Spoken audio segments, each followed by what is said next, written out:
Good morning, good afternoon, or good evening, wherever you are. Remember, you have greatness inside of you. Welcome back to another AB Daily News with your hockey coach guru, Coach Frenchy.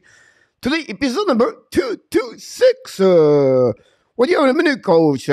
Martin St. Louis upset Slafkovsky. Problem, it's not him, it's the media. And then, Montreal Canadiens, which lane? Is it competitive or development?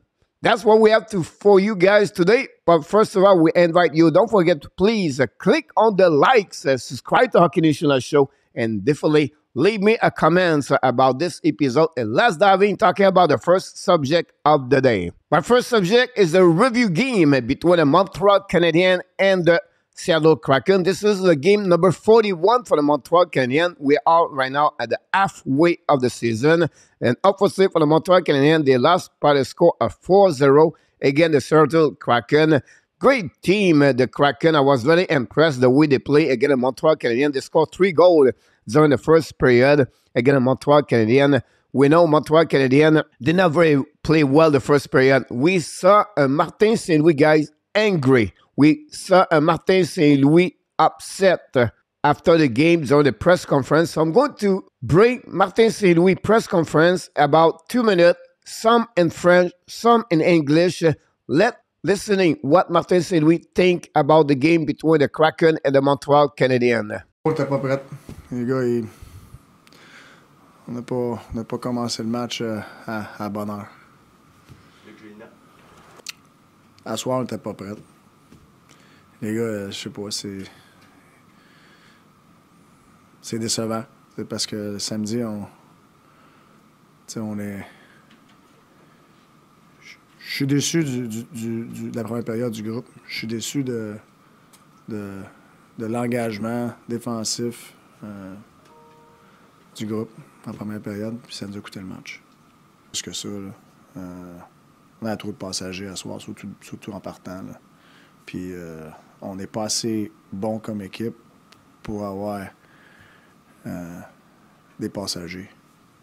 C'est ça qu'on a eu. That first period so that they can Embarrass. Une identité, elle se bâtit pas du jour au lendemain. Mais, tu sais, je dis tout le temps, notre bon, il est vraiment bon, tu sais. Mais là, tu sais, faut que notre mauvais soit beaucoup meilleur que ça.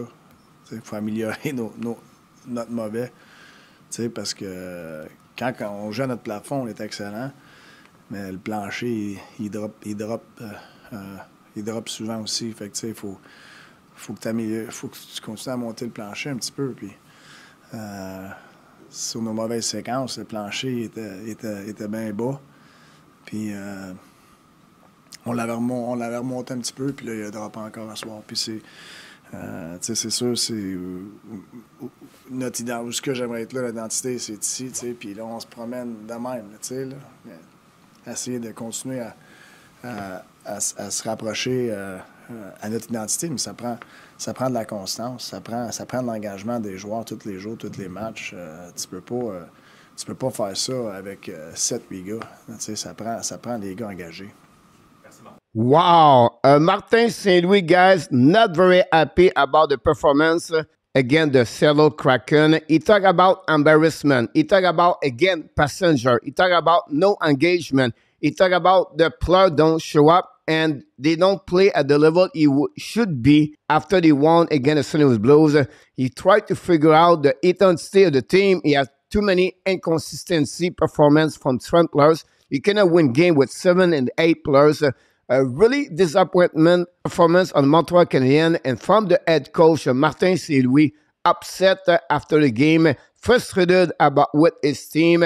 I know the Montreal played a bit better second period, third period, but look, at some point it was 15 shots versus 2. Cannot win game. Talk about the bad coverage during the 2 of the 3 goals during the first period. We know the 4 goal is an empty net. Not looking good last night against the Seattle Kraken. At least during the day, we heard Jake Allen was out with an injury. They called up for emergency goalie Caden Primo, and they bring back Mike Hoffman inside the lineup. Did not change anything at the end of the day. The line of Jake Evans, Joel Armia, and DANY was the best for me again, the Kraken. This concludes, guys, the half season. We'll talk about the half season tomorrow, about their performance, what we expect for the second half of the season for the Montreal Canadiens. Leave me a comment. Tell me what you think about the game between the Kraken and the Montreal Canadiens. Let's move on now, guys, for the next subject of the day. All right, I'm coming back again with that part of there. Coach is not happy right now. I'm not happy about this. The media push Juraj Slafkovsky out of the Montreal Canadiens. We try to blame him for everything. Every move he does since the beginning of the season, fans, people, media push him out the Montreal Canadiens. I'm talking about Marc Dumont. I'm talking about Josh Larac and many others experts. Terrien last night at the RDS complaining about Juraj Slafkovsky. The kid is 18 years old. What's wrong with you, media and people in Montreal Canadiens? Slafkovsky did not score since December 1st. He struggled the last 3 games. It's not the end of the world where he's right now. He's at the right spot with the Montreal Canadiens. Why? Why he is there? Listen, he had a good game against the Kraken yesterday. He played solid. He had a breakaway. He almost scored. He could turn the momentum of the game. He was scored at the end of the first period. He did not. But if you remember, he won the battle again. Tolvanen on the board. He picked up the puck. He created a 3 versus 2. Passed the puck to Dvorak. He passed to Anderson. Then Slafkovsky became an F3 over on the right side, and he came to the breakaway. Obviously, he tried to go on the 5-0. Did not work. People think it's better Laval. For what? His confidence is dominate. That's what the people are thinking. Wait a minute. Last year, 2021, Cole Caulfield went to Laval for 2 weeks. He scored 2 goals, 3 assists, I believe, and 7 games. Came back with Montreal Canadiens. How many goals he did under Dominic Charm from November until February 14, 2022? 1. So it's not guaranteed he's going to be an American Hockey League and he's going to perform. Secondly, if he go there, this league is still an old school. He's a first overall pick. What do you think happening against the Laval Rocket? Many other opponent team is going to rush against him. They're going to hit him. They're going to rush over there. Who is going to defend Slafkovsky at Laval Rocket? Simoneau? Not going to work. They don't have anybody to defend Slafkovsky in Laval. And what kind of hockey they have in Laval? It's not the same thing. I will give you a theory as a baseball. Example, if you play in baseball major league, pitch are at 100 miles per hour. Their accuracy, the ball is moving. Follow me? And more often, the batter, the rookie go against the pitcher is going to learning to know what's going on with the ball and to understand the velocity of the speed of the ball. It's same thing in NHL. More times Slafkovsky is going to get repetition in NHL. He's going to learn what the pace of the game, the speed of the game, the physicality of the game, and how this play. If you go in the American Hockey League, he's going to get passed behind him, beside him. He's going to miss the pass. The pass not going to be there. It's not same quality players. That's the reason why he play in NHL. That's the reason why Martin St. Louis said he should stay in Montreal Canadiens. At least if they don't progress, is not learn anything. It's not the case. Yesterday, optional practice, 3 players, Peseta, Richard, Slafkovsky on the ice. After the practice, the 45 minutes, he showed the puck for another 30 minutes on the Montembeault. That's what Slafkovsky does with the Montreal Canadiens. So please leave him alone. You don't have to bother him right now.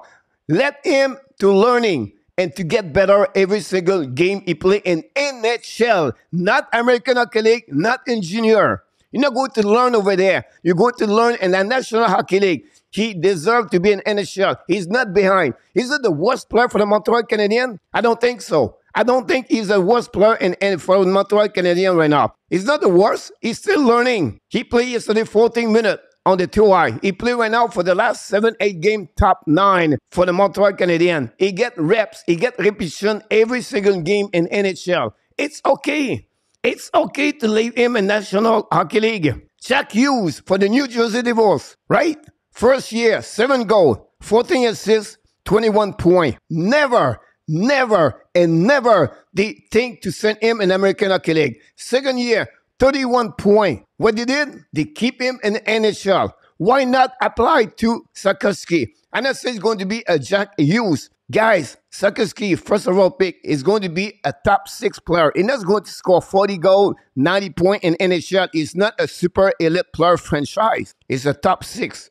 25, 35 goal max I would expect for him in the future, maybe 50 to 65 points. That's what he's going to be in the NHL. That's how. So right now, he's on the right spot for the Montreal Canadiens. Stop to thinking he should play there. Listen, he's at the right spot. Again, I'm going to repeat. I'll just give you an example of Jack Hughes. Is it worse at that enough? Is it worse to Hoffman? Is it worse to Drouin? Is it worse to Jake Evans? Is it worse to Michael Pezzetta? Is it worse to Anthony Richard? I don't think so. He's learning. He's progressing slowly. Do you know what he's doing with Slafkovsky? They build the foundation.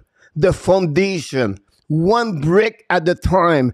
One brick at a time. You know what? It takes 2 or 3 years. Not 38 games, 3 years. Let him alone, Dumont and Larac. Let them, Montreal Canadiens, to helping Slafkovsky to get better. That's simple. My end of this, here we go. Let him alone. Don't talk about Slafkovsky media. Let him alone. Let him progressing. Again, foundation. The basement. Let him build his basement, learning every single day. With who? With a professional NHL. Play again McDavid, Matthews, Marner, Tavares, Howe, Barkov, and all the way. He's going to get better and better to play in national, not American Hockey League and not in junior and OHL. Don't worry about his confidence. It's not with Laval he's going to get confidence. They don't win over there. They don't play the same system over there. He's at the right spot right now. At this moment, for my subject is let him alone, media. Max Dumont, Georges Larac, and many others around the Montreal Canadiens. Let him developing at the way where Martin St. Louis believe is the best for him. So learning process is the development. That's what it's all about at the end of the day. I know, controversy. I know you're going to come back to me to be disagree. It's okay. It's a debate. That's all about. I respect your opinion. I hope you're going to respect mine. Until the next time, guys. Please leave me a comment about this subject. Let's move on for my last subject of the day. My last subject of the day, yes, it's another controversy because I did not understand which lane they are, the Montreal Canadiens. Is it they try to be competitive or they try to be development team? We understand in October, Ken Hughes said we want to develop this year. Are you agree with me? That's what he said. That's what it was the decision at the beginning of the year. It's not about to make the playoff. It's not about the winning. It's all about development. But I have some concern, guys. I think for me, Martin St. Louis want to win every single game. He sacrificed sometimes the development over the winning. That's for me, I have a problem. So which line they are right now, the Montreal Canadiens? Why you said that? Let's start with Dadonov, Hoffman, Drouin, Pezzetta, and Whiteman. 1, 2, 3, 4, 5 players right now in the lineup for the Montreal Canadiens. They are the future of the Montreal or not? Is it them are going to become the future of the Montreal for the next 5 years? The future right now for the Montreal is Slafkovsky, Justin Barron, and Jesse Allen. Are the 3 youngest players right now. One of them is a Montreal Canadien. Barron is there, but is healthy scratch. And Allen right now is Laval. What is fun to not use Allen over Pezzetta, over Drouin, over Hoffman, or Dadonov? Why not to use Justin Barron versus Chris Whiteman? He played 9 minutes, Whiteman, yesterday. Does not play on the power play. If you want to develop, put Barron on the power play to see what he looked like. That's why my problem, which line they are, the Montreal Canadiens. Is it competitive or is it development? I don't know yet. Because right now, they mess up all the time. The messenger or the message is different. From Ken Hughes, development. From Martin St. Louis, every time you have a chance to win the game, he tried to win the game over of development. If it was really development, why Chris Whiteman is on the ice when Justin Barron is a 3-game healthy scratch? Play 9 minutes, what's wrong to not use Justin Barron there? Where he's going to learn from the top? I don't get it on that one over there. I don't see that. Why? This team is the one from Ken Hughes. This is his roster with Dadonov, with Hoffman, with Drouin, with Pezzetta, and the rest of the team. Yeah, didn't do any movement since the beginning of the season. Only add Kovacevic. So what kind of intensity the Montreal Canadiens become? Who they are? Who they want to be? I don't know yet because I don't know which lane. Is it development or is it competitive? Too many passengers. How many players of them go in front of the net? Not many. And that's start to be a little bit worries because who's coming behind a Joshua Roy, Sean Farrell, Philippe Mézard, maybe Kidney. They're all small. They're not 6'3", 6'2". Same mold, same direction. We have to figure out something. I need to know which lane they are, the Montreal Canadiens. What do you believe they are? Is it a team they develop or is a team is competitive? If they develop, bring back J.C. Allen, let play Justin Barron. Exactly what you do with Jacky, with Coley, with Harris, with Kovacevic, with Slafkovsky, with Kirby Dach. Nothing wrong there. At 9 minutes per game, Barron can hang in there. If you want to figure out if Barron is a power play in NHL, it's time to use him. Is it the one you next quarterback and power play for the future? This is what my only problem with the Montreal Canadiens. Otherwise, hopefully we can pick at the top 5 NHL draft 2023. This is maybe the best line for Montreal thinking. Oh, I never said that thinking. You should never say that, coach, thinking. I understand that. But honestly, for the second half, hopefully they're going to develop more and more and more the rookies for the Montreal Canadiens. This completes, guys, my third subject of the day. And this concludes my episode 226.